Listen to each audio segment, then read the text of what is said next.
ಯಾರ ಹತ್ರ ಅಷ್ಟು ಬೇಗ ನಾನು ಸೋಲಲ್ಲ.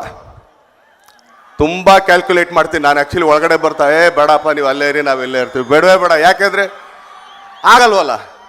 ಯಾಕಂದರೆ ನಮ್ದು ಏಕ್ ಮಾಡಿ ದೋತು ಕೂಡ ಅಲ್ಲೇ ಹೇಳ್ಬಿಟ್ಟು ಅಲ್ಲೇ ಹೋಗ್ಬಿಟ್ಟಿರ್ತೀವಿ ನಾವು. ಯಾ ಸಿಗ್ತೀನಿ, ಓಕೆ ಹಾಂ ಈ ಡೌ ಆಡೋಕೆ ನಮಗೆ ಬರಲ್ಲ. ಇಷ್ಟ ಆದರೆ ತುಂಬ ಇಷ್ಟದಿಂದ ಹೇಳ್ತೀವಿ, ಕಷ್ಟ ಆದರೆ ಅಪ್ಪ ಅಲ್ಲೇ ಇದ್ಬಿಡಪ್ಪ ನಾನು ಇಲ್ಲೇ ಇದ್ಬಿಡ್ತೀನಿ ಅಂತ ಹೇಳ್ತೀನಿ. ವೇದಿಕೆ ಮೇಲಿರೋ ಎಲ್ಲ ಗಣ್ಯಾತಿ ಗಣ್ಯರಿಗೆ ನಮಸ್ಕಾರ.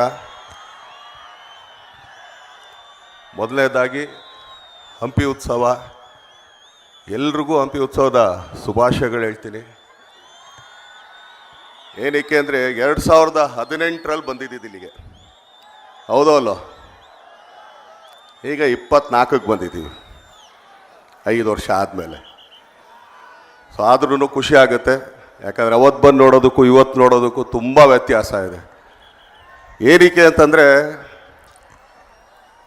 ಕೃಷ್ಣದೇವರಾಯರು ಆಳ್ದಂಥ ನಾಡಿದು, ಅವ್ರು ಕಟ್ಟಿದಂಥ ಸಾಮ್ರಾಜ್ಯ ಇದು.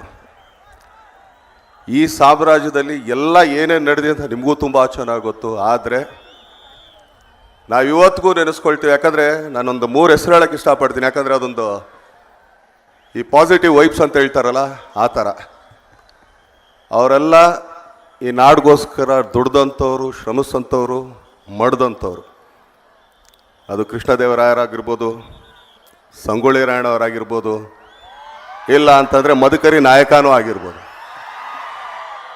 ನಾನು ಯಾವಾಗಲೂ ಆ ಜಾಗಗಳಿಗೆ ಇಲ್ಲ ಆ ಥರದ್ದು ಸಬ್ಜೆಕ್ಟ್ಗಳನ್ನ ಓದಿದಾಗಲಿ ಇನ್ನೊಂದಾಗಲಿ ಅವ್ರ ಆತ್ಮ ಎಲ್ಲೂ ಹೋಗಿರಲ್ಲ. ಯಾಕಂದರೆ ಅವ್ರು ತುಂಬ ಕಷ್ಟಪಟ್ಟು ಇಷ್ಟಪಟ್ಟು ಈ ರಾಜ್ಯನಿದ್ದವರು, ಇದನ್ನು ಕಡ್ದವರು, ಬೆಳೆಸ್ತವರು. ಅವ್ರ ಆತ್ಮ ಇಲ್ಲೇ ಯಾವುದೋ ಒಂದು ರೂಪದಲ್ಲಿ ಎಲ್ಲೋ ನಮ್ಮ ಕಡೆನೇ ಇರ್ತಾರೆ, ನಮ್ಗಳ ಜೊತೆನೇ ಇರುತ್ತೆ ಅದು.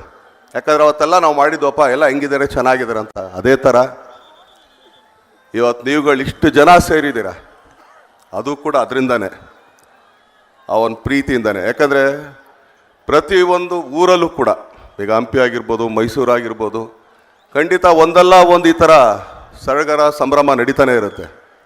ಈಗ ಮೈಸೂರು ದಸರಾ ತೊಗೊಳ್ರಿ, ಇಲ್ಲಿ ಹಂಪಿ ಉತ್ಸವ ತೊಗೊಳ್ಳಿ, ಇಲ್ಲ ಉತ್ತರ ಕರ್ನಾಟಕದ ಯಾವುದೇ ಭಾಗದ ತೊಗೊಳ್ಳಿ, ಪ್ರತಿಯೊಂದು ಕಡೆ ಏನೋ ಒಂದು ಉತ್ಸವ ನಡೀತಾ ಇರುತ್ತೆ. ಅದು ಯಾವತ್ತೂ ಕೂಡ ಆ ರಾಜ್ಯನ ಆಳ್ದಂಥವ್ರ ಮೇಲೇ ಇರುತ್ತೆ, ಆ ಸುತ್ತನೇ ಇರುತ್ತೆ. ಸೊ ಆದ್ದರಿಂದ ನಾವು ಇಲ್ಲಿಗೆ ಸೇರಿರೋದಕ್ಕೂ ಕೂಡ ಬಲವಾದ ಒಂದು ಕಾರಣ ಇದೆ. ಏನಕ್ಕೆ ಇದನ್ನು ಹೇಳ್ತಾ ಇದ್ದೀನಿ ಅಂತಂದರೆ, ಇವತ್ತಿಲ್ಲಿಗೆ ಬರೋದಕ್ಕೆ ಮೊದಲನೇ ಕಾರಣನೇ ನನ್ನ ಪ್ರೀತಿಯ ಅಣ್ಣನಕ್ಕಿಂತ ಹೆಚ್ಚಾಗಿ ಇನ್ನೇನೇ ಪದ ಹೇಳಿದ್ರು ತುಂಬ ಕಮ್ಮಿನೇ. ನೀವೆಲ್ಲ ಆ್ಯಕ್ಚುಲಿ ಪ್ರೀತಿಯಿಂದ ನಮ್ಮನ್ನ ಬಾಸ್ ಅಂತೀರಾ, ನಾವು ಅವ್ರನ್ನ ಬೈ ಅಂತ ಹೇಳ್ತೀವಿ. ಅದು ನಮ್ಮ ಸಮೀರ್ ಬೈಗೆ ಹೋಗ್ಬೇಕು ಅಂತ ಹೇಳ್ತೀನಿ. ಏನಕ್ಕೆ ಅಂತಂದರೆ ಇದು ಹೇಳ್ತೀನಿ ಕೇಳ್ರಿ. ಏನಕ್ಕೆ ಅಂತಂದರೆ ಯಾರ ಹತ್ರ ಅಷ್ಟು ಬೇಗ ನಾನು ಸೋಲಲ್ಲ.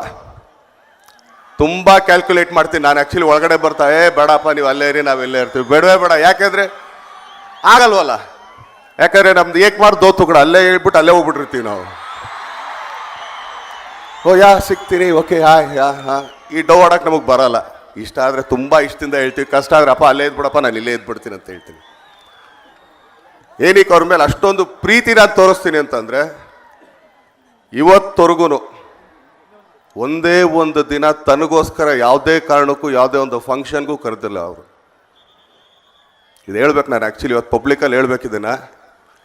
ಅವ್ರು ಏನೇ ಕರೆದಿದ್ರು ಕೂಡ ಅವ್ರಿಗೆ ತುಂಬ ಪ್ರೀತಿ ಆದವ್ರದ್ದು ಏನಾರು ಒಂದು ಫಂಕ್ಷನಿಗೆ. ಒಂದ್ಸಲಿ ರಾಮನಗರದಲ್ಲಿ ಯಾವುದೋ ಒಂದು ಆಂಜನೇಯನ ದೇವಸ್ಥಾನ ಓಪನಿಂಗ್, ಎಡಪಾಲಿಗೆ ಹೋಗೋಣ, ಓಕೆ ಬಾಯ್. ಇಲ್ಲೇನೋ ಫಂಕ್ಷನ್ ನಡಿಯಲ್ಗೋಣ, ಓಕೆ ಬಾಯ್. ಇದೇ ಅವ್ರು ಎಲೆಕ್ಷನ್ ಬಂದಾಗ ಕೇಳಿದೆ, ಬೈ ಏನಾರು ಬೇಕಾ, ನಾವೇನಾರು ಬರೋಣ ಹಳ್ಳಿ ಸೇವೆಗೆ ಅಂದರೆ, ಏನೂ ಬರಬೇಡ ಅಂದರು. ಅವತ್ತೇ ಗೊತ್ತಾಗೋಯ್ತು, ಯಾಕಂದರೆ ಅವ್ರು ಅದಕ್ಕೆಲ್ಲ ನನ್ನ ಜೊತೆಗೆ ಇಲ್ಲವೇ ಇಲ್ಲ ಅಂತೇಳಿ. ಯಾಕಂದರೆ ನಾವು ತುಂಬ ಜನ ಕ್ಯಾಂಪೇನ್ಗಳು ಮಾಡಿದ್ದೀವಿ. ಅವ್ರು ಗೆದ್ದ ಮೇಲೋ ಅಥವಾ ಸೋತ ಮೇಲೋ ಆಮೇಲೆ ನಮ್ಮ ನಿಂತು ಕೂಡ ತಿರುಗಿ ನೋಡದೇ ಇರೋರು. ಅವರು ಒಂದೇ ಒಂದಿನ ನಾನು ಯಾವುದೇ ಕ್ಯಾಂಪೇನಿಂಗ್ ಮಾಡಿಲ್ಲ, ಅವ್ರು ಯಾವುದೇ ಒಂದು ರಾಜಕೀಯದ ಕೆಲಸಕ್ಕೆ ನಾನು ಹೋಗಲಿಲ್ಲ. ಆದರೆ ಎಷ್ಟು ಜನನ ನನ್ನ ಹತ್ರ ಏನಾದ್ರು ಬಂದು ಅಲ್ಲ ನನ್ನ ಕೈ ಎಟಕಿಸ್ದೇ ಇದ್ದಾಗ, ಅದು ಆಪ್ರೇಷನ್ಗಳಾಗ್ಬೋದು, ಎಜುಕೇಷನ್ ಆಗ್ಬೋದು. ಎಜುಕೇಷನಲ್ಲಿ ನಿಜವಾಗ್ಲೂ ಎತ್ತಿದ ಕೈಯವರು ಎಷ್ಟೋ ಜನಕ್ಕೆ ಇಲ್ಲಿಂದ ಅಬ್ರಾಡಿಗೆ ಕಳಿಸೋದಕ್ಕೆ ತುಂಬಾ ಸಹಾಯ ಮಾಡಿದರೆ, ಅದಕ್ಕೆ ಕೋಟಿಗಟ್ಟಲೆ ಖರ್ಚು ಮಾಡಿದ್ರೆ ಅದಕ್ಕೆ ಉದಾಹರಣೆ ನಾನೇ ಇದ್ದೀನಿ. ಯಾಕಂದರೆ ನನ್ನ ಕೈಲಿ ಅಫೋರ್ಡ್ ಮಾಡೋಕ್ಕಾಗಲಿಲ್ಲ ಅಂದಾಗ, ಬೈ ಈ ಹುಡುಗ ತುಂಬ ಚೆನ್ನಾಗಿ ಓದ್ತಾನೆ, ಇವನು ಇಲ್ಲೆಲ್ಲ ಒಂದು ಕಡೆ ಎಷ್ಟು ವರ್ಷ ಓದ್ತಾನೆ ನಾನು, 3 ವರ್ಷನಾ, 3 ವರ್ಷಕ್ಕೆ ಎಷ್ಟೋ ಅಲ್ಲೇ ಲೆಕ್ಕಕ್ಕೆ ಅಲ್ಲೇ ಕೊಟ್ಬಿಟ್ಟು ತೊಗೊಂಡೋಗಿಲ್ಲಿಂದ ಅಂತ ಅಂದ್ಬಿಟ್ಟು. ಯಾಕಂದ್ರೆ ಇನ್ನೊಂದ್ಸಲಿ ಬರಬೇಡ ನೀನು ಅಂತ. ಆ ಥರದೊಂದು ಗುಣ ಇರೋಂಥ ವ್ಯಕ್ತಿ ಅವರು. ಅದಾದಮೇಲೆ ಬಿಡ್ರಿ, ಇವತ್ತೊಂದು ಹೇಳ್ತೀನಿ, ಇನ್ನೊಂದು ತುಂಬಾ ಹೇಳ್ಬೇಕಿದ್ದನೆಲ್ಲ, ಯಾಕಂದರೆ ಗೊತ್ತಾಗಲ್ಲ ಅಂತೇಳಿ. ನನ್ನ ಸ್ನೇಹಿತ ಒಬ್ಬ ಮನು ಅಯ್ಯಪ್ಪ ಅಂತಿದ್ದಾನೆ, ಮಡಿಕೇರಿಯಲ್ಲಿ ಒಂದು ಯಾವುದೋ ಒಂದು ದೇವಸ್ಥಾನ, ಈಗ ಅವ್ರ ದೇವಸ್ಥಾನದ ವಿಷಯ ಹೇಳಿದಾಗ ನಾನು ಹೇಳೋದು, ನಾವು ಯಾವುದೋ ಒಂದು ಮಂಡ್ಯ ಫಂಕ್ಷನ್ಗೆ ಸುಮಾರು ಜನ ಅವತ್ತು ನಮ್ಮ ಮನೇಲಿ ಎಲ್ಲ ಕಲಾವಿದರು ಎಲ್ಲ ನಾವೆಲ್ಲ ಫ್ರೆಂಡ್ಸ್ ಎಲ್ಲ ಇದ್ವಿ. ಅವನು ಹೇಳ್ದ, ಗುರು ನಂದು ದೇವಸ್ಥಾನ ಹಿಂಗೆ ಅದು ಸ್ವಲ್ಪ ಏನಾದ್ರು ಒಂದು ಜೀರ್ಣೋದ್ಧಾರ ಮಾಡೋದಕ್ಕೆ, ಯಾಕಂದರೆ ಎಲ್ಲಿಂದ ನಮಗೆ ಸಪೋರ್ಟ್ ಸಿಗ್ತಾಯಿಲ್ಲ ಅಂತ. ಅದಕ್ಕೆ ಮೊದಲನೇ ಸಲ ಕೂಗಾಕಿದ್ದೆ ಅವ್ರ ಮಗ ಜಾಯಿದ್. ಅಣ್ಣ ನನ್ನ ಕಡೆಯಿಂದ 5 ಲಕ್ಷ ಅಂದ. ಅವನೇ ಫಸ್ಟ್ ತಂದು ಕೊಟ್ಟಿದ್ದ ಅಲ್ಲಿಗೆ. ನಾನು ಅವ್ನ ಮನುಗೆ ಹೇಳಿದೆ, ನೋಡು ಚಿನ್ನ, ಈ ಬರೆಸ್ತಿರಲ್ಲ ನೀವು ಬೋರ್ಡ್ ಮೇಲೆ, ಫಸ್ಟ್ ಜಾಯಿದ್ ಖಾನ್ ಅಂತ ಬರ್ಸು, 5 ಲಕ್ಷ ಅಂತ ಬರ್ಸು, ಆಮೇಲೆ ಮಿಕ್ಕಿದವ್ರ ಹೆಸರೆಲ್ಲ ಬರ್ಸು ಅಂತ. ಇವತ್ತು ಆ ದೇವಸ್ಥಾನ ಕಂಪ್ಲೀಟ್ ಆಯಿತು, ತುಂಬ ಚೆನ್ನಾಗಿದೆ. ಅದಕ್ಕೆ ಯಾಕಂದರೆ ತಂದೆ ಮಕ್ಕಳು ನಾನು ಹೇಳ್ತಾ ಇರೋದು, ಯಾಕಂದರೆ ಅಂಥವ್ರ ಕೈಯಲ್ಲಿ ನಾವಿದ್ದೀವಿ, ಅವ್ರು ನಮ್ಮ ಜೊತೆಗಿದ್ದಾರೆ ಅನ್ನೋದೇ ದೊಡ್ಡದು. ಸೊ ಇವತ್ತು ಅವ್ರು ಇಲ್ಲಿ ಕರೆದಿದ್ದು ಕೂಡ ಮೊದಲನೇದಾಗ ಅವ್ರು ಬೇಕಾದ್ರೆ ನೆನ್ನೆ ಫೋನ್ ಮಾಡಿ ಇವತ್ತು ಬಾ ಅಂತಿದ್ರು ಬರ್ತಿದ್ದೆ, ಏನೇ ಕೆಲಸ ಇದ್ರು. ಯಾಕಂದರೆ ನಾನು ಯಾವುದೇ ಕೆಲಸ ಇದ್ರೂ ಕೂಡ ಒಂದು ಕಾರ್ಯ ಮಾತ್ರ ಅವತ್ತೊಂದು ದಿನ ನಾನು ಎಲ್ಲೂ ಬರೋಲ್ಲ ಅಂತ ಹೇಳ್ತೀನಿ. ಅದು ನಮ್ಮ ತಂದೆ ಕಾರ್ಯ, ವರ್ಷಕ್ಕೊಂದ್ಸಲಿ ಮಾಡೋದು. ಅವತ್ತೊಂದು ದಿನ ಮಾತ್ರ ನಾನು ಯಾರೇ ಕರೆದ್ರು ಅವ್ನು ಬರೋಣ ಅಂತೀನಿ. ಇವತ್ತಿನ ಕಾರ್ಯ ಇದ್ದಿದ್ರು ಕೂಡ ನಾಳೆ ಮಾಡ್ಕೊಡೋಣ, ಇವತ್ತು ಔಟ್ ಬರೋಣ, ಯಾಕಂದರೆ ಬೈಕ್ ಕರೆದಿರೋದೇ ಫಸ್ಟ್ ಟೈಮ್ ಅಂತ ಅಂದ್ಬಿಟ್ಟು. ಸೊ ಅಂಥ ಒಂದು ಬಾಂಧವ್ಯ ನಂದು ಅವ್ರದ್ದು. ಸೊ ಅವ್ರಿಗೆ ಭಗವಂತ ಹಿಂಗೆ ಇದೇ ರೀತಿ ಎಲ್ರಿಗೂ ಸಹಾಯ ಮಾಡೋ ಅಂತ ಒಂದು ಹಸ್ತ ಹಾಕ್ಕೊಡ್ಲಿ. ಆದರೆ ಮಾಡಿದ್ದೆಲ್ಲೂ ಹೇಳೋದು ಇಲ್ಲ. ಇದಕ್ಕೆ ನಾನು ಅವ್ರನ್ನ ತುಂಬ ಇಷ್ಟಪಡೋದು. ಸೊ ಆದ್ದರಿಂದ ತಮ್ಮ ಪ್ರೀತಿ ಪ್ರೋತ್ಸಾಹ, ಇಲ್ಲಿಗೆ ಅವರು ಉಸ್ತುವಾರಿ ಸಚಿವರಾಗಿದ್ದಾರೆ, ಇಲ್ಲೆಲ್ಲರೂ ಅವರ ಎಲ್ಲ ಶಾಸಕರು ಇದ್ದಾರೆ. ದಯಮಾಡಿ ವಿಜಯನಗರ ಸಾಮ್ರಾಜ್ಯನ ಹಿಂಗೆ ಖುಷಿಯಿಂದ ಹಿಡ್ಕೊಳ್ಳಿ, ಇನ್ನೂ ಇದನ್ನು ಬೆಳೆಸಿ, ಇನ್ನೂ ಹೆಚ್ಚಿಗೆ ಇದಕ್ಕೆ ಪ್ರೋತ್ಸಾಹ ಕೊಡಿ ಅಂತ ಕೇಳ್ಕೊಳ್ತಾ, ಈಗ ನಮ್ಮ ಅರುಣ್ ಸಾಗರ್ ನಮ್ಮ ಕಲಾವಿದಾನೆ, ನನಗೆ ಒಳ್ಳೆ ಸ್ನೇಹಿತಾನೆ, ಒಳ್ಳೆ ಸೆಟ್ ಆಗಿದೆ ಚಿನ್ನ, all the best, God bless you.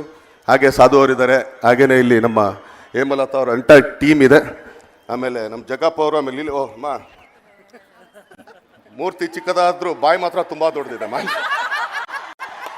Jagappa ಹೆಂಗಪ್ಪ ಮೇಂಟೈನ್ ಮಾಡ್ತಿದ್ಯಾ? ತುಂಬ ಕಷ್ಟ ಅಲ್ಲ, ಅದಕ್ಕೆ ಹೇಳ್ದೆ ಮದುವೆ ಮಾಡ್ಕೊಬೇಡ ಅಂತ.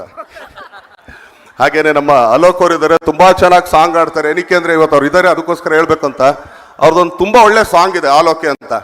ನಿಮಗೆ ಯಾವತ್ತಾರು ಬೇಜಾರಾದಾಗ ಆ ಸಾಂಗ್ ಕೇಳಿ, ಎಲ್ಲ ಚೆನ್ನಾಗಿರುತ್ತೆ. ವಾಟ್ ಅಲೋಕ್? ಸೊ ಎಲ್ರಿಗೂ ಒಳ್ಳೇದಾಗಲಿ. ಇದೇ ಇರತ್ತ ನಿಮ್ಮ ಪ್ರೀತಿ ಪ್ರೋತ್ಸಾಹ. ನಮ್ಮಂಥ ಚಿಕ್ಕ ಪುಟ್ಟ ಈಗ ಬೆಳೀತಾರಂಥ ಕಲಾವಿದರು, ಈ ಸೈಜಲ್ಲಿರೋ ಕಲಾವಿದರು ಅಲ್ಲ, ಈ ಸೈಜ್ ಎರಡು ಒಂದೇ ಸೈಜ್ ಸೋನೆ. ಯಾಕಂದರೆ ಅವ್ರು ಆ್ಯಕ್ಚುಲಿ ನೋಡೋಕೆ ಈ ಸೈಜ್ ಇದ್ರು, ನಮ್ಗಿಂತ ತುಂಬ ಮುಂದೆ ಇದ್ದಾರೆ, ನಾವು ತುಂಬ ಹಿಂದೆ ಇದ್ದೀವಿ.